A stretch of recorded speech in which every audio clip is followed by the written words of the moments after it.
was born in Massachusetts, lived in Cincinnati, moved to Texas in 1940. Both my brother and sister served in World War II. And of course my father in World War I. And my brother was on a submarine in the South Pacific. And my sister was an Army nurse. And listen, during the war, everybody in this country had to do something. David McNerney entered military service upon graduation from high school in 1949. After completing a tour in Korea with the U.S. Navy, McNerney joined the Army in 1954. By 1967, McNerney was serving his third tour in Vietnam as a first sergeant with the 8th Infantry. But all his years of military experience could not have prepared him for the ambush his company would face on the afternoon of March 22nd, while searching for a lost reconnaissance team in Po Lai Dak. This had to be out of Pleiku up along the Cambodian border. We went in on a hell-born assault. It was a hot spot, I suppose. We had had a lurk team that got lost, or wasn't answering the radio, wasn't doing the, anyway, we went in to find them.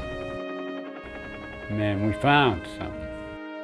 We started to move out the next morning, and we immediately ran into an ambush,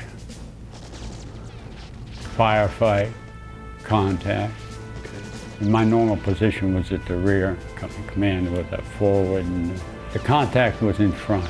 So I had left the rear and went to the front, and there were 2 dead, of our dead. So I went past the dead and the wounded there and advanced about 50, maybe 50 yards, seeing what was going on. And all of a sudden, somebody opened up on me with automatic weapon. And I know they were going by my head, and I could feel them, but this son of a bitch missed me. So I killed him, and then there was more fire coming, and I threw a grenade, and then they threw a grenade, and it landed right beside me. I went to the ground, and it blew up, and it just lifted me.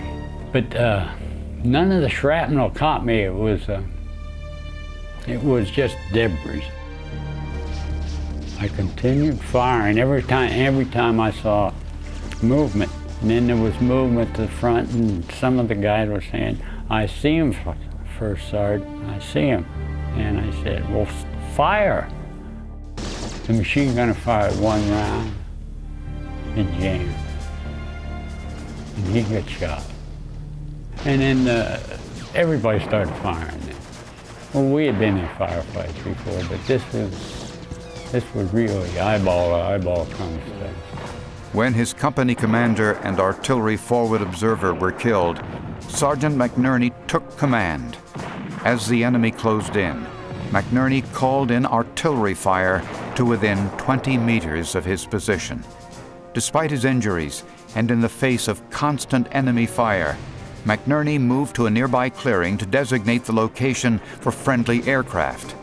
When explosives were needed to clear landing space to evacuate the wounded, McNerney crawled outside his perimeter to gather demolition materials from abandoned rucksacks.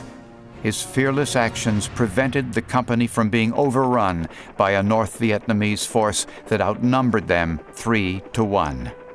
Well, I'll tell you, that day, I had a feeling that I wouldn't be killed.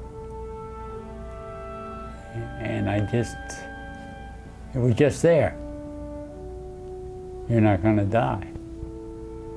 And it lasted me all day and all night. And I don't know why. It's kind of like when I was winning a poker hand. You know, you play poker, you know you're lucky, you know your things are gonna go your way.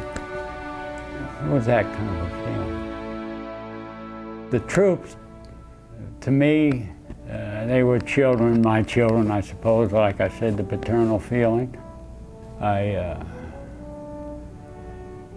felt responsible for them, and of course we still get together a lot of times.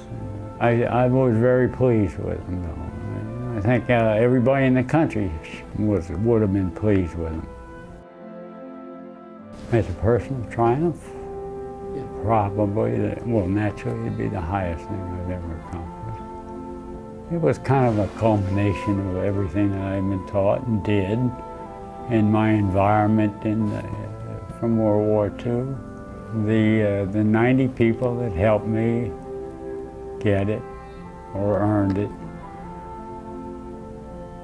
it means a lot to them, and it means a lot to me. I think, everybody in the company felt, look, we got it, we did this, and the first sergeant got the medal.